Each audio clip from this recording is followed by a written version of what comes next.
आज हम पढ़ेंगे क्वाड्रेटिक इक्वेशन का एक्सरसाइज 4.2 क्वेश्चन नंबर 3 से क्वेश्चन नंबर 2 तक हमने पिछले वीडियो में कर लिया था। तो आज क्वेश्चन नंबर 3, 4, 5 और 6 चार क्वेश्चन डिस्कस करेंगे इस वीडियो में। क्वेश्चन नंबर 3 है find two numbers whose sum is 27 and product is 182। दो संख्याओं का जो योग है वो 27 है और उनका गुणनफल यानी मल्टीप्लाई कितना है 182। तो वो संख्याएं क्या है, वो संख्या आपको वो नंबर्स बताने हैं। तो इसको हम दो मेथड से कर सकते हैं, 2 वेरिएबल में भी सॉल्व कर सकते हो और 1 वेरिएबल में भी कर सकते हैं। पहले मैं आपको 1 वेरिएबल में बताता हूँ, उसके बाद मैं आपको बता दूंगा कि 2 वेरिएबल में भी इसको कैसे सॉल्व कर सकते हैं।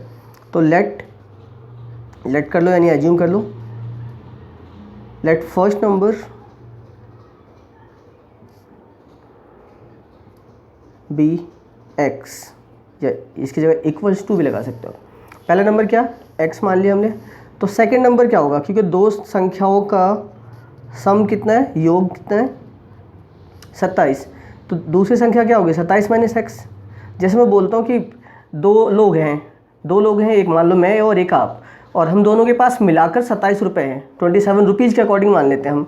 तो अगर मेरे पास अगर उसमें 10 रुपये होंगे तो आपके पास कितने होंगे, तो 27 में से 10 घटाओगे तभी तो आपके पास पता चलेंगे ना, यानी 17 रुपीज़ होंगे, 17 रुपये। या अगर मान लो मेरे पास 5 रुपये हैं तो 27 में से बाकी आपके पास बचेंगे, तो आप क्या करोगे 27 में से उसे माइनस करोगे ना। तो वैसे ही अगर फर्स्ट नंबर को आपने x लिया और दो नंबर का सम कितना है 27, तो 27 में से x को घटा दोगे तो सेकेंड नंबर आ जाएगा। क्लियर है। उसके बाद प्रोडक्ट गिवन है कितना, प्रोडक्ट ऑफ टू नंबर, वो गिवन है हमें 182। ओके। अब according to question first number x, second number 27 minus x, और इन दोनों का प्रोडक्ट यानी इन दोनों का मल्टीप्लाई कितना 182। अब इसको सॉल्व करना और आंसर आ जाएगा। इस चीज़ को मल्टीप्लाई करोगे तो कितना हो जाएगा 27x minus x square, x से इसको भी मल्टीप्लाई करना होता है और एक्स से इसको भी मल्टीप्लाई करना होता है, और इज इक्वल्स टू में 182। अब इसको अरेंज कर लो, इसको इक्वल्स टू के बाद लेके आओगे तो ये प्लस का हो जाएगा, इसको इक्वल्स टू के बाद लेके आओगे तो ये माइनस का, और ये तो पहले से ही पड़ा हुआ है। क्लियर है। ये इक्वेशन बन गई आपके पास क्वाड्रेटिक इक्वेशन। और अब इसका फैक्टर हमें करना पड़ेगा, तो इसका फैक्टराइजेशन कर लेते हैं और आंसर आ जाएगा। अब इसका फैक्टर करने के लिए हमें एक्स स्क्वायर के कोफिशिएंट को कांस्टेंट टर्म से मल्टीप्लाई करना होता है और उसके बाद मिडिल टर्म स्प्लिट करके फैक्टर बनाना होगा। तो कैसे बनाएंगे, इसका फैक्टर क्या बनेगा, 182 का फैक्टर बनाओगे आप तो कितना बन सकता है, तो 1, इसका जो कोफिशिएंट होगा वो 1 होगा और 182 इसको मल्टीप्लाई करेंगे तो 182। अब इसका प्राइम फैक्टर आप बना के फैक्टराइजेशन कर सकते हो। 2 से हम डिवाइड करोगे तो 2 9 जा 18, 2 1 जा 2। अब ये किससे डिवाइड होगा, अभी हो जाएगा 7 से 13 टाइम्स में, फिर 13 1 जा 13, ये फैक्टर है। अब आपको ये भी देखना है कि मिडिल टर्म 27 भी आना चाहिए और मल्टीप्लाई करने पे 182 भी आना चाहिए। तो 2 7 जा 14 और 13, 14 और 13 ऐड करने पे 27 भी होते हैं और मल्टीप्लाई करने पे 182 भी। तो x square minus 14x minus 13x, तभी दोनों माइनस माइनस होंगे तो जुड़ेंगे तो कितना बन जाएगा 27। ओके, माइनस माइनस ऐड होते हैं ना, प्लस हो जाते हैं, और ये 182 और इज इक्वल्स टू में 0। x कॉमन ले लोगे तो x माइनस 14 और इसमें 13 कॉमन लोगे तो यहाँ x बचेगा और यहाँ माइनस का 14। यहाँ माइनस क्यों, क्योंकि आपने माइनस कॉमन लिया तो साइन चेंज हो गया। देन x माइनस 13 एक बार तो जो कॉमन लिया था और एक बार जो दोनों ब्रैकेट्स में सेम है, x minus 14 is equals to 0। तो इसको सॉल्व करोगे तो x इक्वल्स टू कितना आ जाएगा प्लस का 13 और ये x इज इक्वल्स टू 14।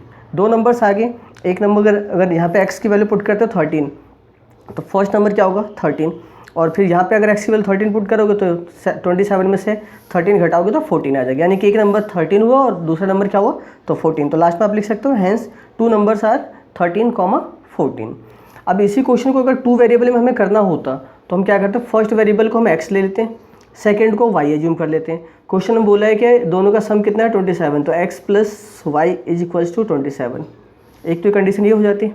और फिर बोला है उनका प्रोडक्ट कितना है 182, तो x into Y is equals to 182, ये इक्वेशन फर्स्ट हो जाती है और ये इक्वेशन सेकेंड।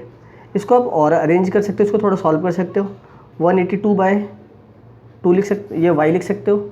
अब ये x की वैल्यू जो आई, इस वैल्यू को आप फर्स्ट इक्वेशन में पुट कर दो। फर्स्ट इक्वेशन दिख रही है आपको? चलो हाँ, अब दिख रही होगी। x plus Y equals to हमने क्या ले लिया 27, और एक्स वाई क्योंकि उसका प्रोडक्ट 182 बोला है तो ये ले लेंगे। और उसके बाद यहाँ से x की वैल्यू या y की वैल्यू फर्स्ट इक्वेशन में पुट करके क्वाड्रेटिक इक्वेशन बनेगी, सॉल्व करोगे, उसके बाद आंसर अपने आप आ जाएगा। क्लियर है? ईजी है। तो आप इस मेथड से भी कर सकते हो, इस मेथड से भी, जो आपको आसान लगे वो कर सकते हो। क्वेश्चन नंबर 4 देखते हैं। नेक्स्ट क्वेश्चन है, find 2 consecutive positive integers the sum of whose squares is 365। 2 consecutive positive integers हमें बताने हैं। अब पॉजिटिव यानी धनात्मक, जो नेगेटिव नहीं है। इंटीजर्स आपको पता है, कोई भी नंबर्स चाहे वो नेगेटिव हो पॉजिटिव सभी इंटीजर्स कहलाते हैं, लेकिन यहाँ पे कौन से इंटीजर की बात की है? पॉजिटिव। और पॉजिटिव में भी कैसे इंटीजर की? जो कॉन्जिक्यूटिव यानी लगातार, क्रमागत बोलते हैं हिंदी में, तो वो हमें निकाल लें। अब क्रमागत बोलने का मतलब या कॉन्जिक्यूटिव बोलने का मतलब क्या होगा? जैसे काउंटिंग हमने पढ़ी 1 2 3 4 5, ये सब क्या है? कॉन्जिक्यूटिव नंबर्स हैं, और ये पॉजिटिव भी हैं और इंटीजर्स भी हैं। तो बस हम सॉल्व कर लेंगे बहुत आसानी से। देखो क्या, let 2 consecutive positive integers be, क्या लिख सकते हैं हम? एक को हम x लिख लेते हैं और दूसरे को क्या, x प्लस 1, क्योंकि कॉन्जिक्यूटिव है यानी कि हर बार एक एक बढ़ेगा। काउंटिंग में भी तो यही होता है ना, 1 तो उसके बाद फिर क्या होता है 2, ये यानी एक बढ़ जाता है, तो फिर 1 प्लस, फिर उसके बाद अगर आगे और बढ़ाना होता तो x, जैसे हमने पहला भी x लिया है, x प्लस 1, अगर 3 नंबर्स होते हैं तो नेक्स्ट को क्या लिखते हैं? x प्लस 2 लिखते हैं। उससे आगे भी लिखना होता है तो x प्लस 3 लिखते हैं, यानी कि एक एक हर बार इंक्रीज करना होता है। क्लियर है? अब उन दोनों की स्क्वायर्स का सम कितना दे रखा है? 365। तो अकॉर्डिंग टू क्वेश्चन, अगर पहला नंबर x है और दूसरा क्या है x प्लस 1, तो इसका भी स्क्वायर, ये बोला हुआ ना हुज स्क्वायर्स, तो इसका भी स्क्वायर। अब इनका सम, तो इनका सम कर देंगे, और इज इक्वल्स टू में कितना 365। अब देन इसको सॉल्व करेंगे और आंसर आ जाएगा अपने आप। ये हो जाएगा एक्स स्क्वायर, और इसके बाद इसमें a प्लस बी का होल स्क्वायर की आइडेंटिटी आप लगा दोगे, तो a का स्क्वायर प्लस b का स्क्वायर यानी 1 का स्क्वायर तो 1 होता है, प्लस 2ab, तो 2 इंटू एक्स इंटू 1 तो 2x हो जाएगा, और इज इक्वल्स टू में 365। एक्स स्क्वायर कितना हो गया 2x स्क्वायर, देन प्लस का 2x, और ये प्लस का 1, और ये इधर आके आएगा तो क्या हो जाएगा माइनस, तो प्लस के 1 में से माइनस का 365 घटेगा तो कितना बचेगा? माइनस का 364। ये तो आप सॉल्व कर सकते हो डायरेक्ट, इतना तो कर सकते हो। अब इसके बाद इसमें थोड़े से और सिंपलेस्ट वे में कर लेते हैं, 2 कॉमन आ जाएगा सब में, 2 कॉमन ले लेते हैं, तो x square plus x minus ये कितना होगा 2 1 जा 2, 2 8 जा 16, और ये 2 2 जा 4, एज इक्वल्स टू में 0। अब ये टर्म जब इधर इक्वल्स टू के बाद जाएगी तो 0 के अपॉन में 2 आ जाएगा, तो ये पूरा 0 हो जाएगा, यानी x square plus x minus 182 बचा हमारे पास। अब इसका एक ऐसा फैक्टर बनाना है कि सारी कंडीशन सेटिस्फाई करे। तो फैक्टर यानी 182 को आपको ब्रेक करना है, तो 182 को अभी हमने पिछले क्वेश्चन में ब्रेक किया था, 14 और 13 आया था। यहाँ पे भी अगर 14 और 30 लेते हैं तो 14 में से 13 घटेगा तो सिंगल x यानी 1x आ जाएगा। तो सेम वही फैक्टर बना दो आप, x square plus 14x minus 13x, क्योंकि प्लस माइनस माइनस होता है, और 14 में से 13 घटेगा तो प्लस का x आ जाएगा, माइनस का 182, और इज इक्वल्स टू में 0। देन इसके बाद क्या करेंगे, x कॉमन ले लेंगे, तो x प्लस 14, और यहाँ माइनस का 13 कॉमन लोगे तो x प्लस 14। ये माइनस कॉमन लेने के बाद ये साइन चेंज हो जाएगा क्योंकि माइनस हमने कॉमन ले लिया है। उसके बाद x माइनस 13 और x प्लस 14, ये 2 वैल्यूज आ जाएंगी। x की वैल्यू जब निकालोगे यहाँ पे तो x minus 13 is equals to 0, तो x की वैल्यू कितनी आएगी 13, और यहाँ इसे सॉल्व करोगे तो x कितना आएगा माइनस का 14। तो माइनस, क्योंकि पॉजिटिव कॉन्जिक्यूटिव इंटीजर्स की बात की गई तो नेगेटिव तो हम लेंगे नहीं, तो इसको तो इग्नोर करेंगे। तो आंसर हमारा क्या होगा, x की वैल्यू कितनी आएगी 13, और हमने एक नंबर को x लिया हुआ है, दूसरे को कितना x प्लस 1, तो अगर एक x से फर्स्ट नंबर क्या आ जाएगा फिर, तो लास्ट में आप लिख दोगे hence 2 consecutive positive integers equals to x कितना लोगे 13, और दूसरा 13 + 1 यानी 14। तो दो नंबर्स कौन कौन से हो जाएंगे, एक तो 13 हो जाएगा और एक 14, ये आपका आंसर हो जाएगा। बट लास्ट में आप यहाँ पे स्टेटमेंट लिख देना, क्लियर है कि two consecutive positive integers equals to 13 and 14। Okay, चलो नेक्स्ट क्वेश्चन देखते हैं, question number 5। The altitude of a right triangle is 7 centimeter less than its base. If the hypotenuse is 13 centimeter, find the other two sides. तो एक right angle triangle की बात की जा रही है। ये राइट एंगल ट्राइंगल हमने बना लिया एक, और इसका जो ये बोला है एल्टीट्यूड इसे बोलते हैं, ये बेस है और ये हाइपोटेन्यूस यानी लंब, आधार और कर्ण। तो एल्टीट्यूड जो है वो 7 सेंटीमीटर लेस देन बेस। तो अगर बेस को हम x लेट कर लेते हैं तो ये कितना हो जाएगा, x - 7, इससे 7 कम, और जो कर्ण है हाइपोटेनस है वो कितना है 13, तो ये 13 सेंटीमीटर। इसको आप ऐसे भी एज्यूम कर सकते हो कि इसको x ले लो और इसको x + 7 तो भी आ जाएगा, क्योंकि अगर ये इसको आप x लेट करते हो और इसको x + 7, इसका मतलब क्या हुआ कि ये 7 कम है, इसमें 7 ज़्यादा दिख रहा होगा प्लस, तो आप उस वैसे करो या फिर जैसे नॉर्मल बोला गया वैसे भी आप करोगे तो आंसर तो वही आएगा, कोई फ़र्क नहीं पड़ेगा। तो इसे हमने बेस को x एज्यूम कर लिया, एल्टीट्यूड को x - 7 अकॉर्डिंग टू क्वेश्चन, और हाइपोटेन्यूस 13 गिवन है। तो लिख लोगे let base is equals to x, और देन एल्टीट्यूड कितना हो जाएगा x - 7 और हाइपोटेन्यूस 13 सेंटीमीटर। अच्छा, ये सब भी ध्यान रखना यूनिट्स का, सब सेंटीमीटर में ही है क्वेश्चन के अकॉर्डिंग। बाय पाइथागोरस थ्योरम, क्योंकि राइट एंगल ट्राइंगल है तो पाइथागोरस तो लगेगा।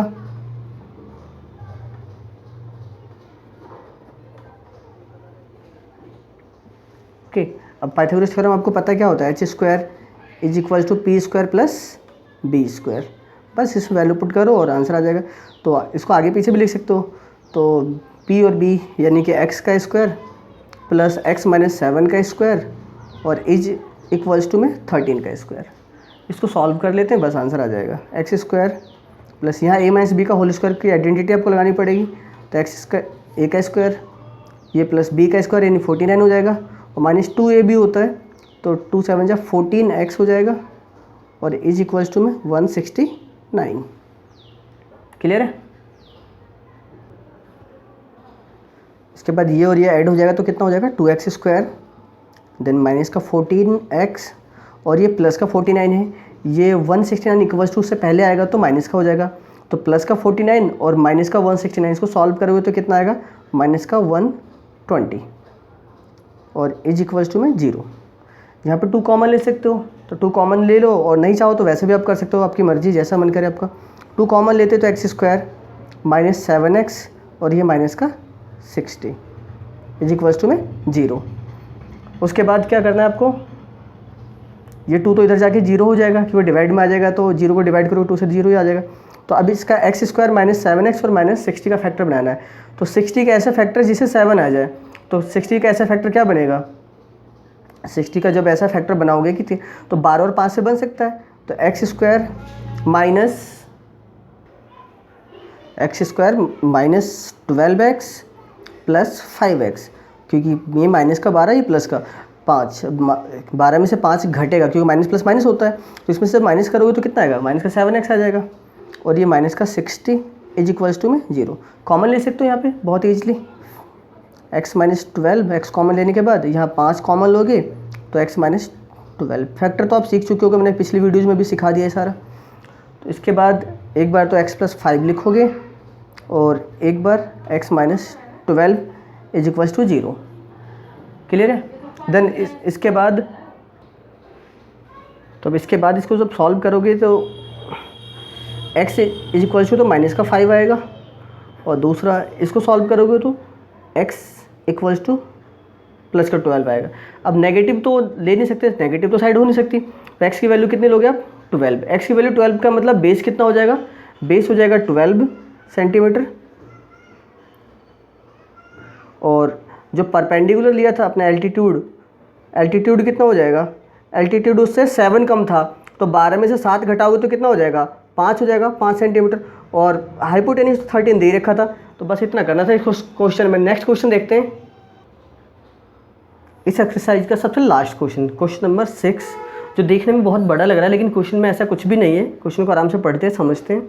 और cottage industry produces a certain number of pottery articles. एक बर्तन बनाने वाली फैक्ट्री है जो कुछ बर्तन नंबर ऑफ यानी pottery articles in a day, एक दिन में कुछ बर्तन बनाती है। It was observed on a particular day that cost of production of each article in rupees was 3 more than twice the number of articles produced on that day.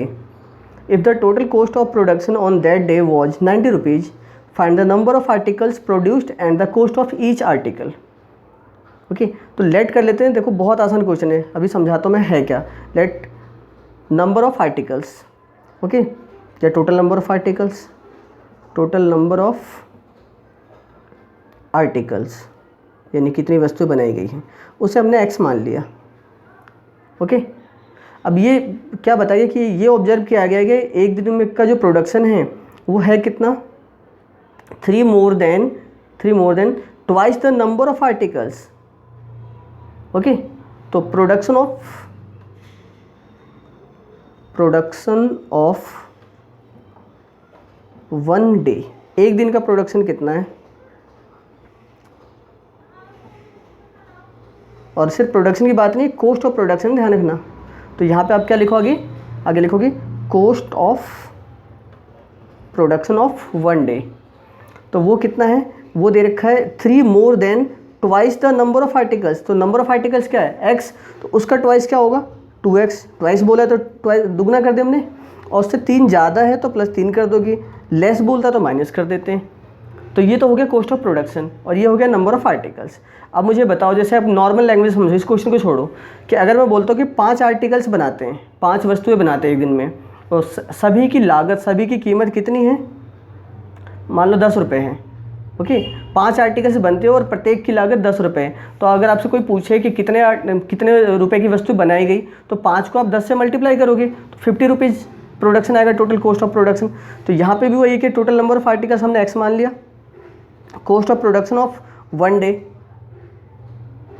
और 1 day के साथ साथ एक चीज़ और भी ध्यान रखना, ये ईच आर्टिकल का है, cost of production of 1 day of each article, इस लाइन का ध्यान रखना। ओके, इसके बाद ये सारी चीज़ें हैं। तो एक दिन में एक वस्तु की लागत कितनी आ रही है, 2x + 3, और वस्तुएं कितनी बनाते हैं हम, x। तो अगर आप इन दोनों को मल्टीप्लाई कर दोगे तो टोटल कॉस्ट आ जाएगा, जैसे मैंने आपको एग्जांपल से समझाया। तो according to question x × 2x + 3 और इज इक्वल्स टू में 90। क्लियर है। जैसे मैंने आपको बताया ना कि 5 आर्टिकल्स आप बना रहे हो मान लो, और सबकी कीमत 10 रुपये है। 5 आर्टिकल्स बना रहे हो और हर आर्टिकल्स की कीमत कितनी लग रही है, उस पर लागत कितनी लग रही है, 10 रुपये। तो टोटल कितना खर्च आएगा, 5 को 10 से मल्टीप्लाई। सेम यहाँ पे भी यही कि अगर आर्टिकल्स x हैं और उसका खर्चा कितना आ रहा है, उस पर एक्सपेंडिचर, उसका प्रोडक्शन, कॉस्ट ऑफ प्रोडक्शन कितना आ रहा है, 2x + 3, जैसा कि क्वेश्चन में बताया गया है। तो इन दोनों को मल्टीप्लाई करोगे तो टोटल कॉस्ट आ जाएगा। अब इसको मल्टीप्लाई करोगे तो कितना आएगा, ये हो जाएगा 2x² और ये हो जाएगा 3x, और इक्वल्स टू से पहले आएगा तो ये माइनस का 90 और इज इक्वल्स टू में 0। अब इसका फैक्टर कर देना, फैक्टर कर देंगे और आंसर आ जाएगा। फैक्टर कैसे करोगे, इससे इसको मल्टीप्लाई करेंगे तो 180। अब 180 को इस तरीके से स्प्लिट करना है, इस तरीके से फैक्टर बनाना है कि 3 आ जाए। तो फैक्टर करना आपको आ चुका है, मैं डायरेक्ट कर रहा हूँ क्योंकि आपको मैंने सिखा दिया कई क्वेश्चनों में। तो इसको जब ब्रेक करोगे 180 के ऐसे फैक्टर्स जिससे 3 आ जाए, तो 15 और 12 15x - 12x, क्योंकि इन दोनों को जब मल्टीप्लाई करते हैं तो 180 भी आता है, और जब प्लस माइनस करोगे तो 3x भी आ जाएगा, और ये माइनस का 90 इज इक्वल्स टू में 0। कॉमन क्या आएगा इन दोनों में, इन दोनों टर्म में x कॉमन आएगा, तो बचेगा क्या, 2x + 15। देन यहाँ पे कॉमन क्या आ सकता है, यहाँ पे कॉमन आ जाएगा, कितना कॉमन ले सकते हो आप, यहाँ पे 6 कॉमन आ जाएगा, बिल्कुल आ जाएगा। तो क्या बचेगा, 2x बचेगा, क्योंकि 6 × 2 = 12 होता है। माइनस कॉमन लिया तो ये साइन चेंज हो जाएगा, यहाँ प्लस लग जाएगा, और 6 से इसके टेबल में कितनी बार में आता है, 15 टाइम्स में, इज इक्वल्स टू 0। देन उसके बाद तो एक बार तो आप लिखोगे x - 6 जो कॉमन लिया है, और एक बार 2x + 15 इज इक्वल्स टू में 0। इसको सॉल्व करोगे तो यहाँ से x की वैल्यू कितनी आने वाली, इधर मैं सॉल्व कर दे रहा हूँ। तो x इज इक्वल्स टू 6 आएगा और दूसरा x इज इक्वल्स टू कितना आएगा माइनस का 15/2। इसको सॉल्व करना, ये तो सॉल्व कर सकते हो ना आप, ये माइनस का 15 हो जाएगा और ये 2 अपॉन में चला जाएगा तो माइनस का 15/2। अभी नेगेटिव तो हो नहीं सकता, तो नेगेटिव को तो हमें इग्नोर करना पड़ेगा, तो यानी पॉजिटिव वैल्यू। तो नंबर ऑफ आर्टिकल्स हमने x लिया था, तो नंबर ऑफ आर्टिकल्स अब यहाँ पे स्टेटमेंट लिख दोगे, number of articles equals to 6 और कॉस्ट ऑफ प्रोडक्शन अगर निकालोगे एक दिन का तो 2 × 6 + 3 यानी 2 × 6 = 12 + 15। तो नंबर ऑफ आर्टिकल्स तो 6 आएगा और cost of production of each day या 1 डे बोल सकते हो, 1 डे ऑफ ईच आर्टिकल कितना आएगा 15 रुपीज़। ओके, यानी कि हम एक दिन में 6 वस्तुएं बनाते हैं और सभी की कीमत कितनी है, सभी की लागत कितनी आती है 15 रुपये। तो ये स्टेटमेंट लिख के आप यहाँ पे इस पे वैल्यू पुट कर देना, दोनों वैल्यू आ जाएगी। एक की वैल्यू आएगी इसकी नंबर ऑफ आर्टिकल्स की 6 और cost of production of each article of 1 day कितना आ जाएगा 15। क्लियर है? तो इस तरीके से एक्सरसाइज कंप्लीट हो गई है। उम्मीद करता हूँ सारे क्वेश्चन आपको समझ में आ गए होंगे। तो वीडियो को लाइक कर देना और कमेंट करके बताना अगर कोई डाउट रह गया हो तो।